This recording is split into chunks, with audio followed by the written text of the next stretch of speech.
Before we look ahead at the Spurs in the postseason, let's look back at the Spurs during the regular season and then look ahead to the Spurs in the playoffs.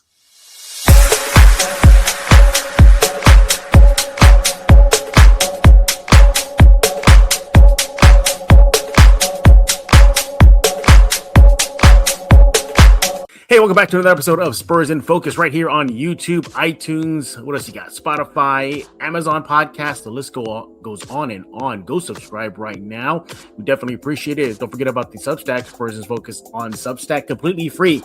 And here our guest is going to buy the first 100 subscribers their subscription. Yeah, that's how generous he is. So we're going to be talking about your silver and black. But before we do that, my name is Jeff Garcia, longtime Spurs writer in San Antonio. I'm glad to have y'all back. As mentioned in the intro, we're going to be looking back at the Spurs regular season.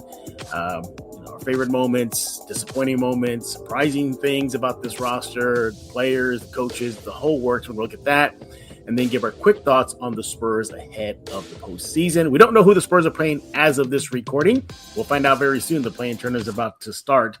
And so much more on this episode of Spurs In Focus. Going to bring in our guest joining us via audio today. His name is Raul Dominguez of the AP Sports. Follow him on X at Dominguez5 right there. The key to the Spurs' successful playoff, Raul, has got to be Raul Dominguez at point guard, right? It's got to be Wemby. Wemby. I think there's another. Wemby talked about. I think they asked him if he had another level, and he's like, "Yeah, of course." I think wouldn't doubt it. I think it's going to be kind of fun and terrifying to see Wemby at another level. So. Yeah. We'll get to that in a few seconds. Again, he is with the AP Sports. You want to follow him on X at Dominguez5? Do that right now. Unfortunately, everybody, do again some scheduling conflicts. Audio only for this show today, but we should be back to video tomorrow. Let's dive into it, Raul. As I mentioned before, as of this recording, we don't know who the Spurs are going to play. Portland, Phoenix, they still got to settle their things. So the Spurs are kind of in a holding pattern. So before we find out who they'll play, let's look back at the regular season, 25-26, a season that many thought would be kind of, it's so decent. Vegas around 40-ish wins on the season. I projected about 45 wins on the season. Did not see a 60-plus win season on the horizon yet. Here we are. So, Raul, let's start it off. What do you think is the most surprising things about this team now that the regular season has concluded?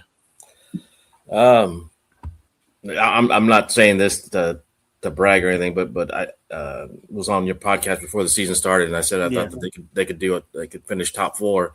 Yeah, predicted they'd be top four. So I kind of saw some of the success, but I guess the surprising thing is how well they did. I didn't see a top two seed. I figured, it'd probably be Oklahoma City, Denver. Right. I didn't think, I thought that they'd, be battling for that 4 spot coming to the end of the season. So, and they had the number 2 seed locked for quite a while now. Right. I think that's probably the surprising thing is how well they did and how consistent they were. I think they didn't lose. I think they didn't have a 3-game losing streak the whole season, which is something that they battled over the last 2-3 years. Kind of those long winning streaks or losing streaks rather, and it seemed like they were having difficulty winning multiple games in a row. I think it was last year, maybe the year before, where they were having trouble winning more than 2 games in a row. So I think the surprising thing is just their consistency. Just how well they were able to play well for long stretches of time, especially the last couple of months of the season. I think that was probably maybe the biggest surprise is how well they just sort of gelled and locked in. And, especially, everyone talks about their inexperience, but they played like a veteran team, just knowing, especially with teams that, that they supposedly should beat, for them to get to stay locked in and beat those teams and beat them. Usually usually have a dominant performance against them. So I think that's the most surprising, just kind of the consistency and their sustained success. Yeah, you look at some of the numbers throughout the regular season, they were consistently top 10 in defensive rating, top 10 offensive rating. Rebounding was high. They were pretty consistent throughout the entire year. One of the most surprising things for me, though, Raul, is the play of Carter Bryant. I did not see this coming. I like he said after the final game of the regular season, I thought he'll be in the G League. I really believe that. At that time, I was thinking, well, Sohan is still here. How's he going to get minutes over Sohan? He's been there, done that with this team. But yet, you saw signs early in the season that Mitch and the coaching staff had faith in him, where he was getting minutes over Sohan. He was getting the bulk of the minutes and in key situations. But yet, he never went to the G League. He made an impact from the start of the season, and then his impact just grew tremendously to wrap up the season. What a find in the draft. I mean, this is the 3-and-D guy they wanted. And if he's just barely scratching the surface in his rookie season, well, imagine in his sophomore, third year, 4 year. I mean, this guy is a gem. What do you think? Yeah, I mean, huge kudos and to Mitch Johnson and staff, because early on, he was struggling with his 3-pointer. He kept dropping the ball in the dunks, and it became kind of a not a running joke, but everyone was teasing him about. I remember that, the fact that he was having trouble dunking because every time he went up for a dunk, he would lose the ball or just have it stripped. And but Mitch and the staff, they believed in him and they saw something, and they just had him play short runs. Minutes kept getting bigger and bigger, and you saw his confidence. I mean, this last game, he was just, him driving into the lane and giving Jokic shoulder bump to create some space and then dunking on him. Yeah. That just, to me, that just said everything about how confident he has become, because he wouldn't have done that at the beginning of the year. Beginning of the year, he would have. He maybe would have taken an outside shot or maybe stopped in the lane and tried to do a little pop. But just his confidence, offensively and then defensively as well. He's like you're saying, I thought he'd spend more time in the G League. Me too. So I think he was maybe there, maybe a game or two, maybe this season. But they put him into the rotation, pretty early. And again, his minutes just increased as the year went by. But they saw something and they developed it. They increased his confidence, and I think he's got the potential to have a huge postseason. Just because he does all the little things, which is what you need to win the playoffs.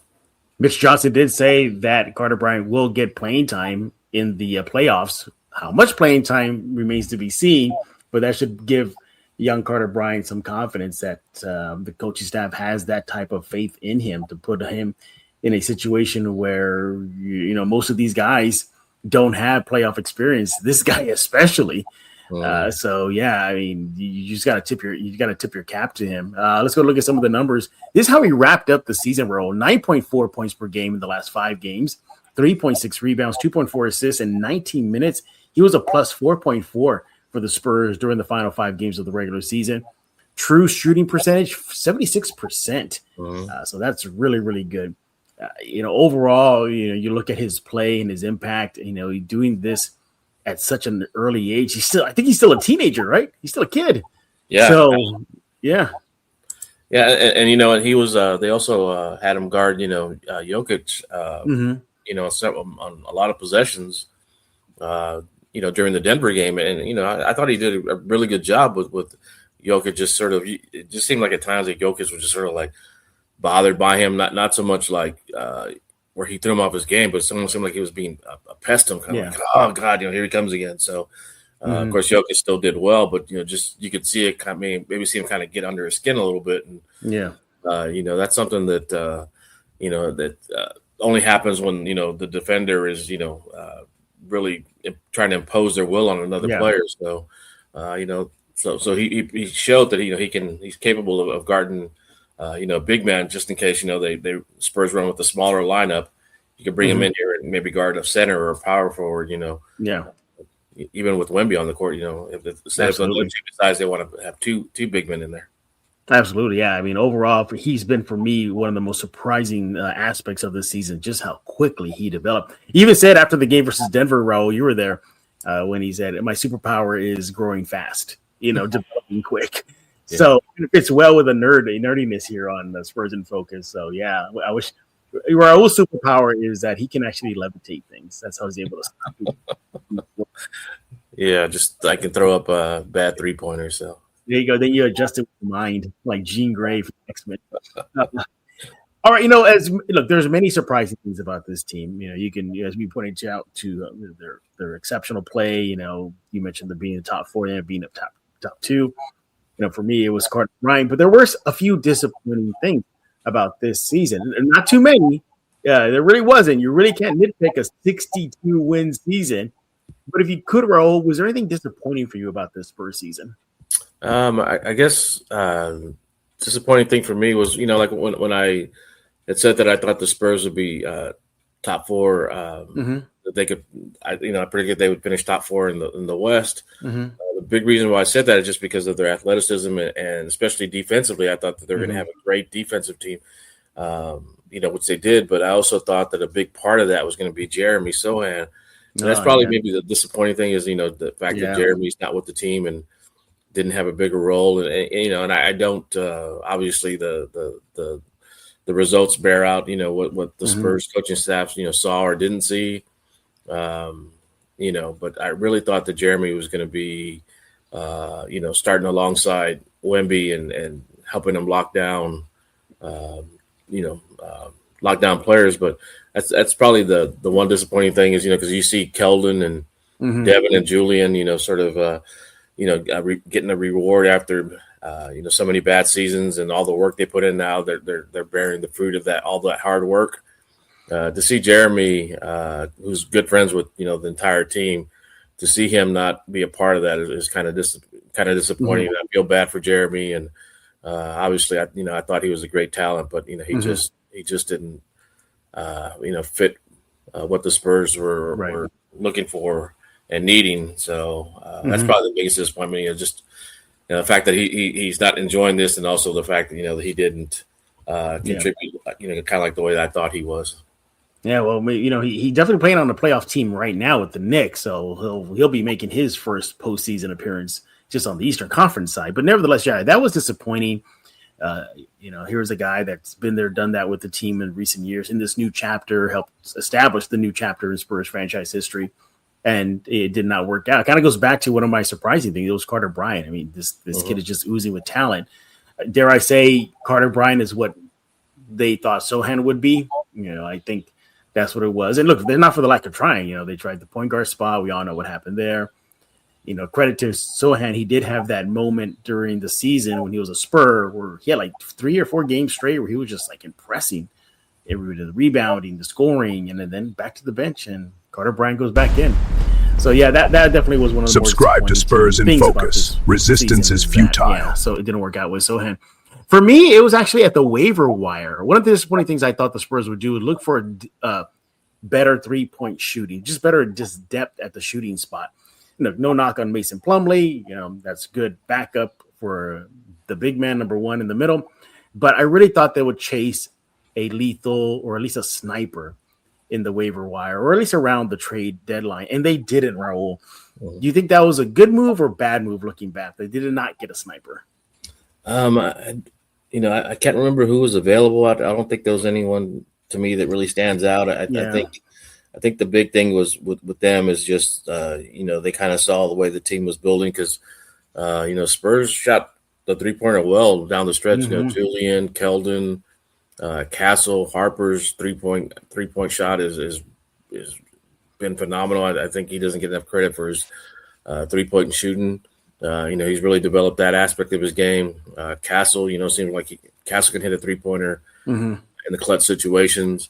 De'Aaron's, kind of off and on, but he's capable of hitting the 3. So I think it was probably more so that I think they didn't see anyone who would be able to take away any minutes from, say, a Harrison Barnes or a Carter Bryant or someone like that. So, and obviously, not Keldon. Keldon needs his minutes, and the Spurs need his minutes as well. So, I think that maybe had more to do with it.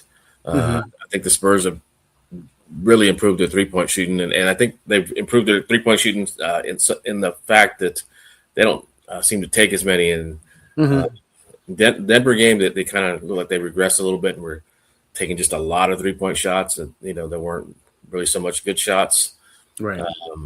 But I think for the most part, I think especially like the last 2 months of the season, I thought they did a great job just sort of with their 3-point shooting and not relying on that 3-point.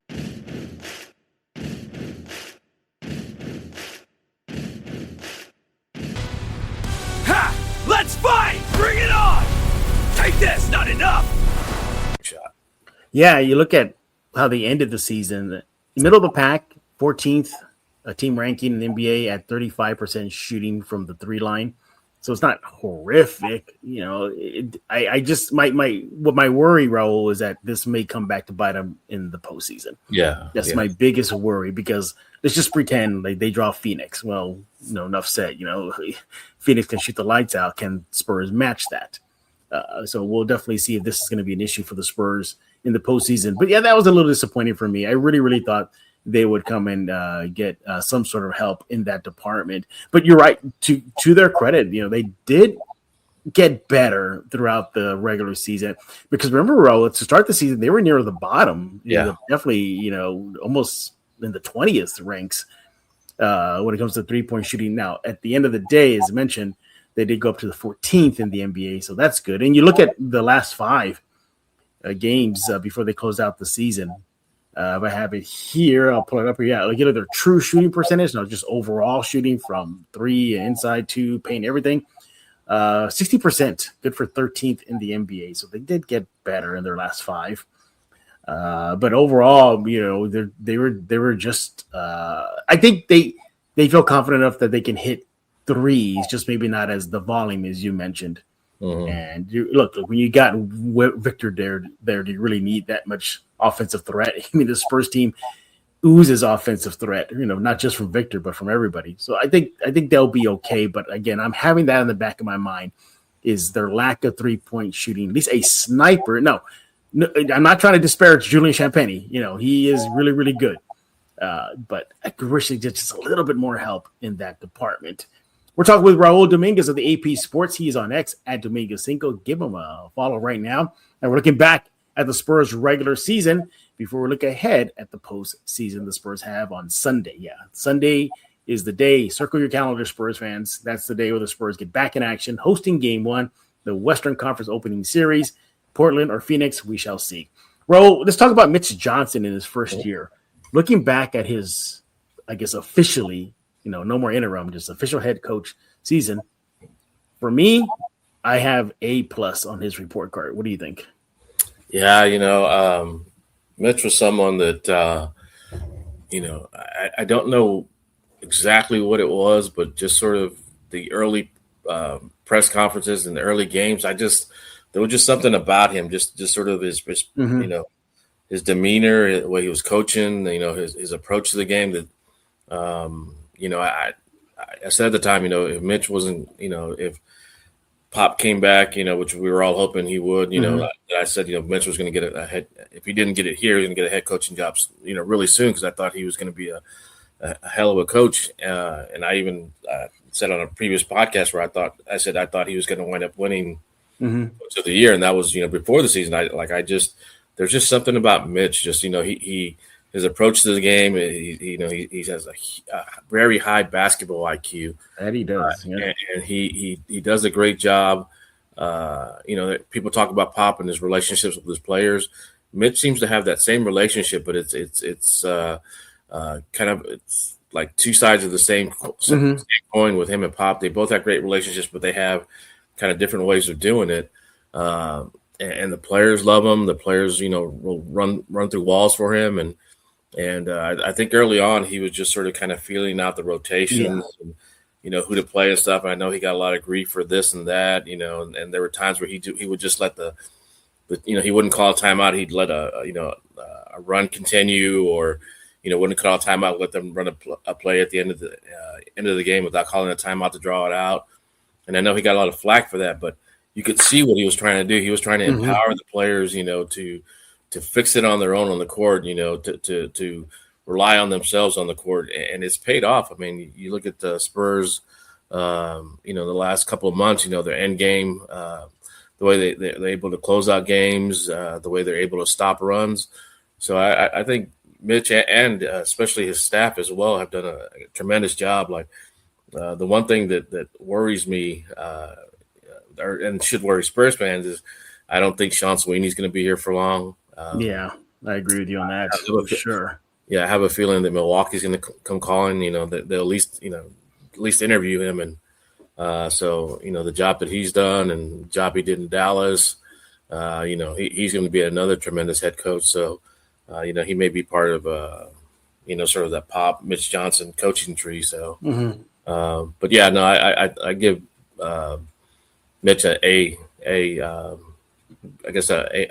grade of A for his job this season. Yeah, I'm with you there. I mean, what he's done this past season has just been incredible, and getting this young team to stay stable. Remember the Spurs, as great as their record was, everybody, they did remember that moment kind of mid-season-ish where they just hit a wall, where they couldn't score at all. Their defense was clinging on to wins, and he got them through that rut. And I also like the fact that throughout the season, if you paid close attention to his post-game chats, whenever the team did lose, he did take ownership. There was times he's like, well, we didn't have a good first half.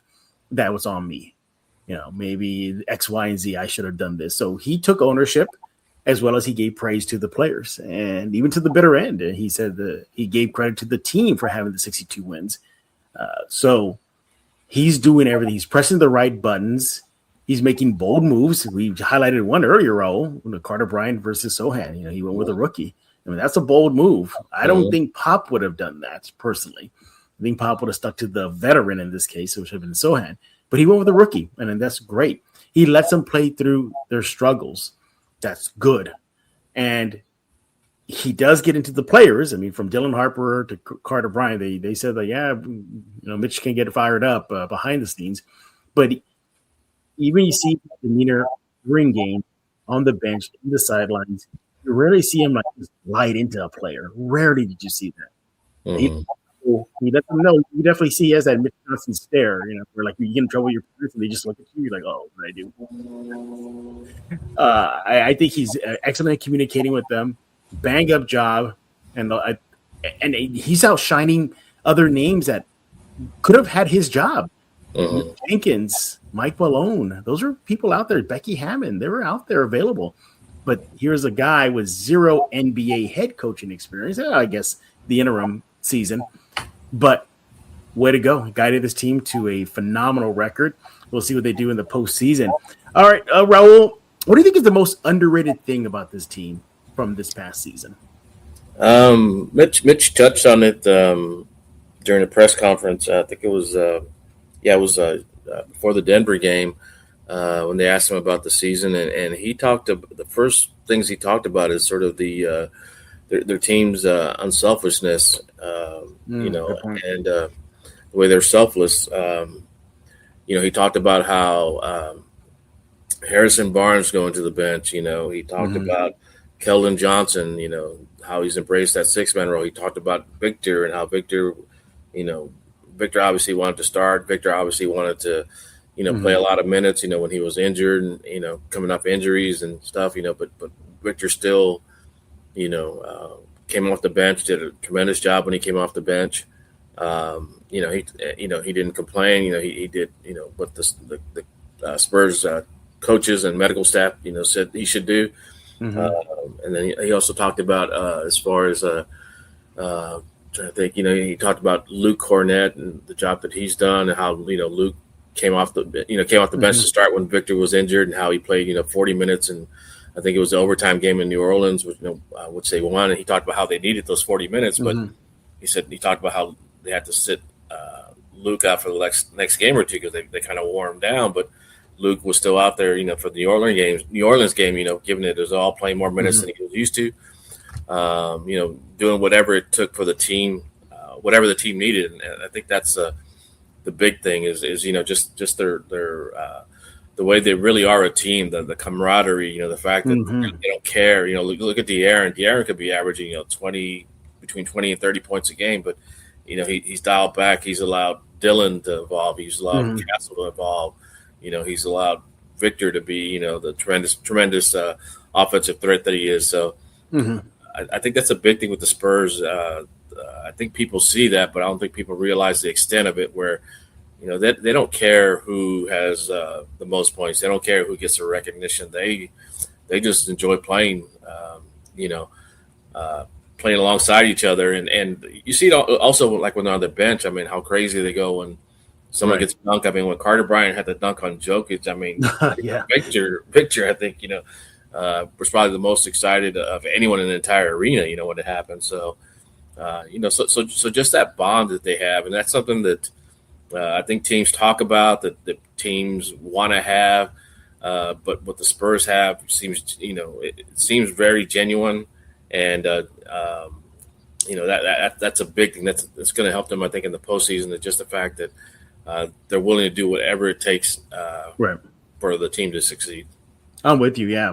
The sharing the ball, confidence in one another.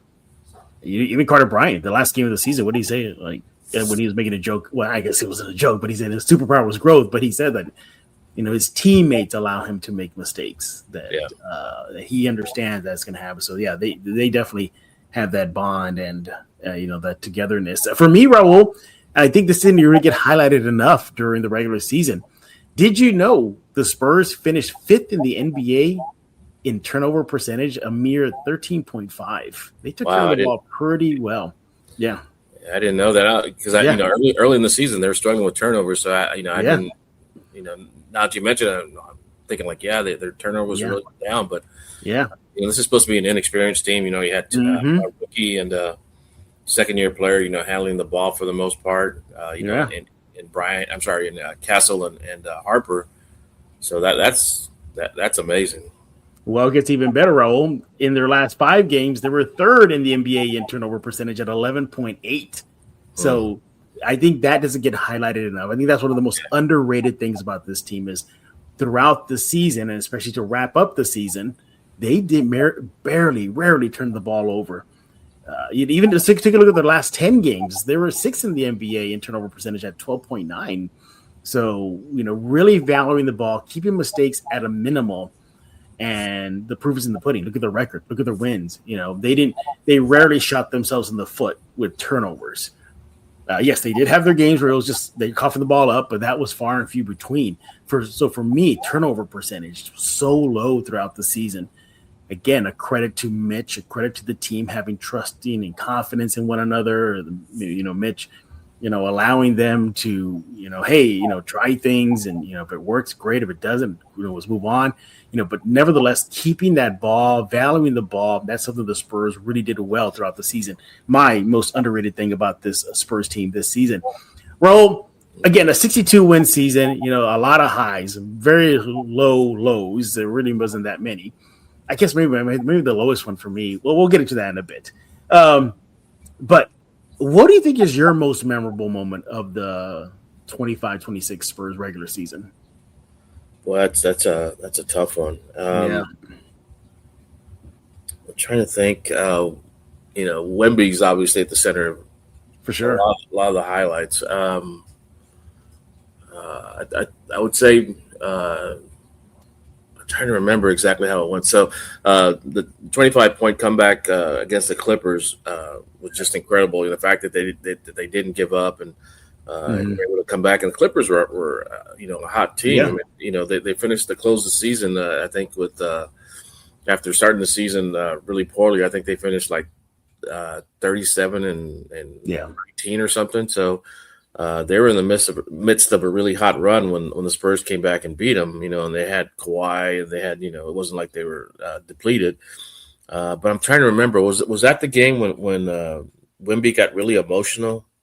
Yeah, yes, that's when he was crying. Yes, it was the Clippers game. Yeah.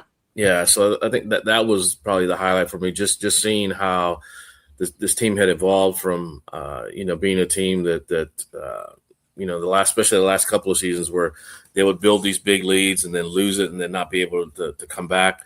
To see them come back from that large of a deficit and to beat a quality team, and then to see the emotion that Wemby had. So, I know some people gave him some grief about why does he care about a regular season game. The fact that he does care about a regular season game should the NBA and his fans should be celebrating, because Wemby showed in the All-Star game as well, that he's out there to compete. He's out there to win. He doesn't care if it's a regular season game. He doesn't care if it's an All-Star game. He doesn't care if it's chess. He doesn't care if it's it's a chess.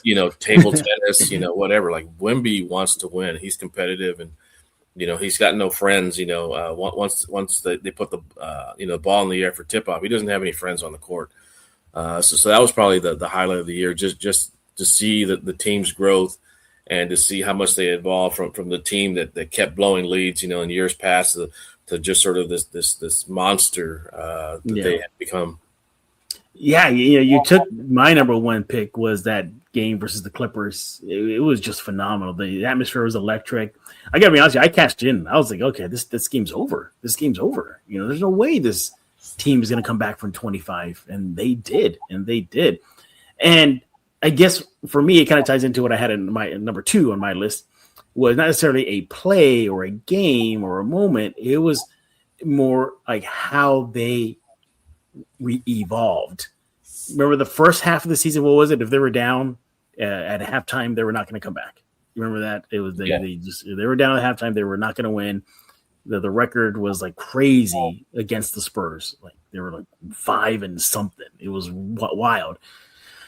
But to see them learn and grow together, that was more of the memorable things for me. To see at one time the Spurs team couldn't get out of a deficit. You fast forward to near the end of the season, and they could. At one point, they couldn't get out of a deficit coming out of halftime, and now they can. And also, too, is that never count them out. I learned that pretty quickly. Oh, they're going to Denver. They're not going to beat Denver in their gym. This is a young squad, and they go beat them. At that time, Orlando was hot. Oh, they're going to go to Orlando. Orlando's going to wax them. Boncaro and the crew, and the Spurs beat them. What? You're going to tell me they're going to go to Oklahoma City and beat the Thunder not once, not twice, not 3, but 4 times out of 5? I would have said whatever. Just to see, and they do, just to see them develop and grow and mature. That's just awesome. And my cap tips to this guy again, Mitch Johnson, for him to get this team from some of their struggles, correct it, and move on. And I love that about this young team. We saw them grow up before our eyes this season. This young team grew up before our eyes. Raul, before we can look ahead at the postseason, real quickly, one of my more, I guess, disappointing moments of the season was losing back-to-back to the Golden State Warriors. And that it wasn't the fact they lost. It was like how they lost. And Steph Curry just went nuclear on them twice in a row. It was like 50 points in one game and like 40 something the next game. Yeah, those games stung because they don't have Jimmy Butler. This is an old team. Draymond, how much gas is there left in the tank? And then boom, Curry goes Curry and he destroys them. So that was perhaps one of my more disappointing games. And it happened in San Antonio too, Raul. Come on. So that kind of sucks. But you know what, Raul? And overall, it was a great season. Again, 60 plus wins. I mean, how much can you nitpick? This is a phenomenal team. They're poised to have a deep run in the postseason. Staff Castle said their goal is to have a long run in the postseason following the conclusion of the regular season. So here we are, Raul. Again, we don't know who the Spurs are going to play as of this recording. Could be Portland, could be Phoenix. We don't know yet. But what are you looking forward to the most this postseason? I think just kind of seeing their continued growth. Like like I said, that I thought that the Spurs could do well and finish top 4, but I also said that I wasn't sure. I've seen young teams do that where they have a great regular season and put a lot of their focus into the regular season, and then when it comes to postseason, don't do well. I think Oklahoma City before they won the championship. I think they got knocked out in the first round. I think a few years back. But you've seen that where a young team, does really well in the regular season, and come postseason, their inexperience sort of catches up with them. I think it's going to be interesting to see how they do in the postseason. How Victor does. I mean, Victor just loves to play, in sort of the intensity of the spotlight. As far as absolutely national TV game. I mean, you see what he did in the gold medal game. All-Star game. You saw what he did. He loves that sort of being in those pressure situations. So I'm looking forward to see how he does. And then I think the other thing is, not to discount what they could possibly do this season. The fact of the matter is, they are ahead of schedule. I mean, no one saw big time. No one saw us coming. So all whatever experience, whatever success they have this postseason is going to it's going to pay huge dividends down the stretch. I mean, you look at Oklahoma City, the way they're able to build and wind up winning, their championship last year, and then you look at the Spurs, when the Spurs were having their runs, they had a little bit of playoff success, and then they when they finally got through, they got that experience and they knew exactly what it was, it took to win an NBA championship, and so then they wound up winning 4 more. So I think that's the big thing. It's just kind of seeing their growth and also realizing that this is going to be just great experience and great knowledge for future runs, because I think the Spurs are going to have another long run like they did with the Big Three. Mm-hmm. Yeah, I'm with you there. I think this team is special. Yeah, and also too, you got to maximize it now, because unlike the Big Three era, at least maybe towards the end, but in this age of NBA and the financial side of things, teams nowadays really can't afford to overspend on top tier talent. Spurs are one of the smaller markets. They can't compete with New York or LA, Chicago. You know where I'm going with this. So I think they got to maximize this window right now while they're young and still on contract friendly, because that's one of the dark. If there is a dark cloud in all this, it's the financial side of the NBA, and we'll see how they navigate that. But as far as the here and now, for me, Raul, what I'm looking forward to the most is just for 2 guys. Start off with the first guy, Keldon Johnson, for them to finally get into the postseason after being with this team during the lows of the franchise. Was it 6 years of missed playoffs? Mm-hmm. And this guy, was the same guy, Keldon Johnson, same guy you saw on that podium, win or lose, 21 seasons, 31 seasons. He was still positive, and I'm glad that he's going to get his first taste of NBA playoff experience. I think it's well deserved. Hopefully he can show out, and I have no doubt he will. And also for this guy, Devin Vassell, same situation. Been with the Spurs during the depths and the lows of the franchise during this transition, but yet kept the chin up, put his best foot forward on the court, try to make this team competitive, and yet here he is. He's a key player for the Spurs in their postseason run. So I'm excited for Keldon and Devin. What about you? Yeah, no, those are great points. Yeah, and I think people sort of see how Keldon and Devin are, but I think people don't quite fully realize, what they've helped build here. The hard work they put in, the camaraderie. I mean, Keldon is the glue for this team. On the court and off the court. I don't know that Keldon's ever met anyone that didn't become like a friend or an admirer. You're right. Immediately, and he's. Whether you're a rookie or a veteran, they came in, like Mason Plumlee or Carter Bryant and Dylan when they first came in, like he welcomes everybody, like they become like family with him.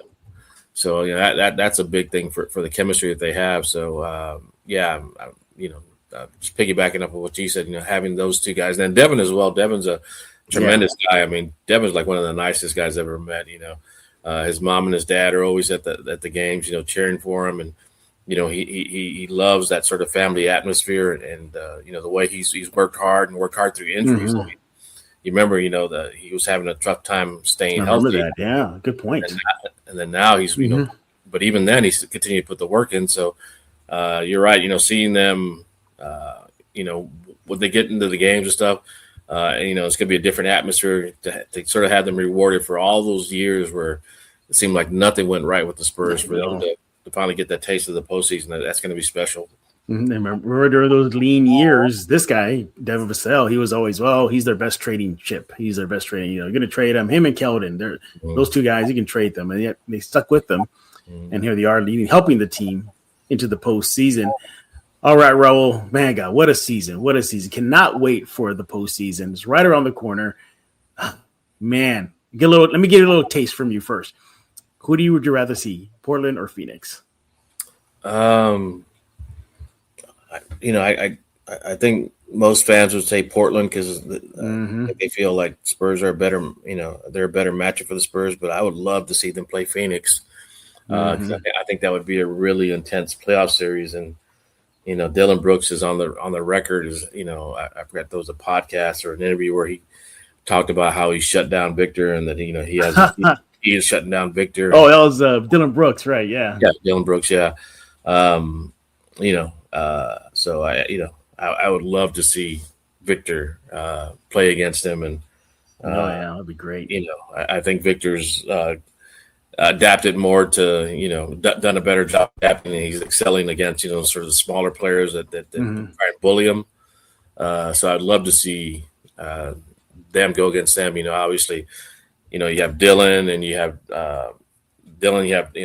Devin Booker. So obviously it'd be a tough matchup, but that would be a fun series, and it would be.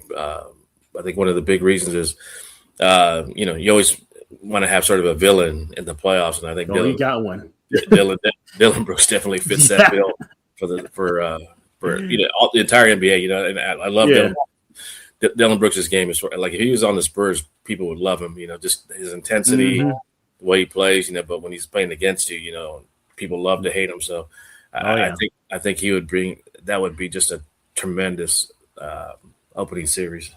I'm with you right there. All right. It's time to get a little nerdy, everybody. I know, brace yourself. I'm going to get nerdy with Raul right here. Nerd!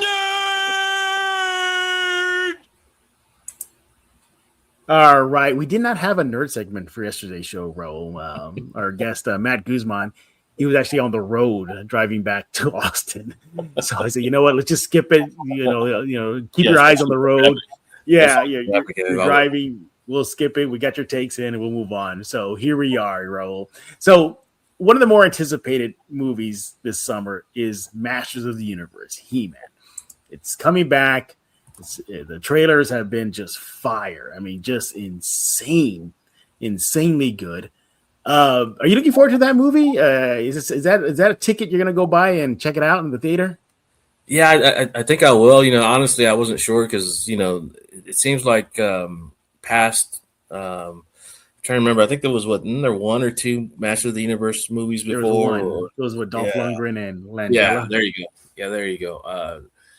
It just seemed like when they did that or they did other sort of takes on it, it was always kind of hokey.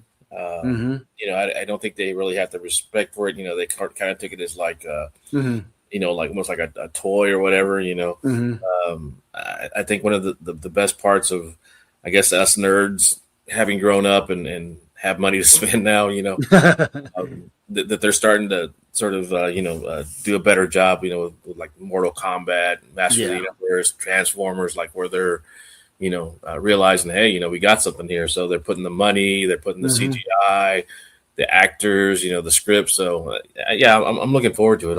I'm hoping that they do it justice because, Master of the Universe was a great cartoon, back in the day, it was, that and the Thundercats were two of my favorites. So, I'm looking forward to it. I won't watch it like the opening weekend. Like when it comes to the Marvel movies, I'm there, the Thursday night that they open. But Masters of the Universe, I'll probably see it like maybe the second weekend. I'll probably wait and see kind of what the reviews and such are. Absolutely. Yeah. What I like about it too is, do you remember that movie Bumblebee? And remember how the movie started with the war on Cybertron? Mm-hmm. That they all the characters look like their true, cartoon selves. Yeah. Not the skeleton looking ones like Bay did. Well, that director, Bumblebee, is the same director for this movie. I didn't know. I think he's in tune with what the fans want, and I think he nailed it. I mean, okay, look, only Raul can look like real He-Man, all right? He's like the only guy in the world that looks like just like cartoon He-Man, like all jacked and, By the way, you ever notice, why was that He-Man intro like where He-Man was allowed to punch the fans in the face? Like that's what he does. He punches the fans in the face when you tune in. But look, like I said, outside of Raul, there's no physically human could. I guess maybe in his day, the Arnie could have done it, but I think Keldon Johnson would be a perfect He-Man. Keldon, there you go. Yeah, give him the battle chest armor and put the little H on him. But so I like the look of the characters. I mean, for me, what blew my mind was the look of Trapjaw. The villain, how he looked just like the cartoon. And then, what did you land on Jared Leto's voice as Skeletor? You want to get your thoughts on that? Did you like it? Yeah, I don't know. Like, Jared Leto's like one of those guys where I don't know. I'm just sort of, off and on with him. Like, some stuff that he's great in, some stuff where I just feel like he was miscast. So I don't know. I'm still kind of debating that one, but Morbius, I didn't really like it, but I don't know if that was so much his fault or just more so the script. But I'm kind of taking a wait and see approach on Leto. So. Yeah. I when I heard the voice when they revealed Leto's voice, I didn't mind it. It's a lot darker, a little more ominous versus obviously the 80s cartoon. There was a high pitched, squealy kind of jokey, tone. Langella brought more of a theatrical, Broadway performance of it. Mark Hamill, he did y'all have never seen the Netflix Master Universe cartoon series. Go see it. It is really, really good. But Mark Hamill, he did a lot of homages to Langella and the previous guys, and still keeping that high pitchy voice somewhat. But I like Leto's take. It was a little more, like I said, ominous, darker, a little more terrifying. And I liked it. I know a lot of fans are split on that. But even just his look too, he looks like Skeletor. We're finally getting blue skin Skeletor, because remember in the 90s, the late 80s, 90s movie with Dolph Lundgren and Langella, he was bleach white. He was not blue. So we're getting that look. And just overall, I think it's a movie that's gonna be hyped. I think there's people, family members of mine, they're like, when does it come out? When does it come out? When does it come out? I'm like, I don't know. I hope so. I hope it comes out like tomorrow. Surprise everybody, fake out in screens tomorrow. But that ain't gonna happen. We gotta wait till June, I think. But overall, I think that's gonna be one of the hotter movie tickets to get this summer. Just take it easy on the bench press, Raul, man. You're getting too jacked there like He-Man. Yeah. Getting too jacked. Like, so do you remember do you ever remember what was your all-time bench, if you can remember? Do you know offhand? I don't know, man. Is it how many plays? How many 45 plays did you get on there? 2, 3? I don't think it was ever that much. I had a hurt in my back when I was lifting, so I tended to do less than I could. So remember, Ron, did you say you used to wrestle at one point? Why do I remember that? No, I just enjoy wrestling, watching wrestling. Oh, okay. I thought maybe you wrestled in like high school or something like that. Yeah, no. Well, wait, by the way, Raul's no shrimp, everybody. Let me tell you that much. Raul looks like he can pack a punch. So I stay away from him. I try not to piss him off when I do run into him. I'm like, oh, how you doing, Raul? Sir, may I get you some water, sir? Would you like a tep water or ice cold water? No, that's you. I mean, you're pretty jacked, so. we both stay away from Keldon, though, because I've seen Keldon wrestle some of the assistant coaches and stuff. And Keldon is like, I heard that joke about someone made a joke about Mike Tyson, how he punched him as kind of just joking around, and it's like, I don't want to be around Mike because when he jokes, he hurts, and that's I think that's Keldon. When Keldon wrestles, it was like he kind of hurts people by accident, just joking around and wrestling with them.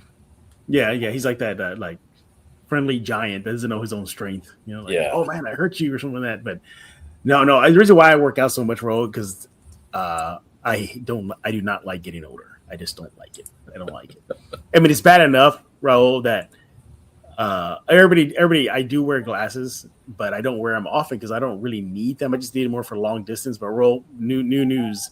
I got to go back to the eye doctor in the month to get full-on glasses now. Father Time is kicking my ass now. Yeah.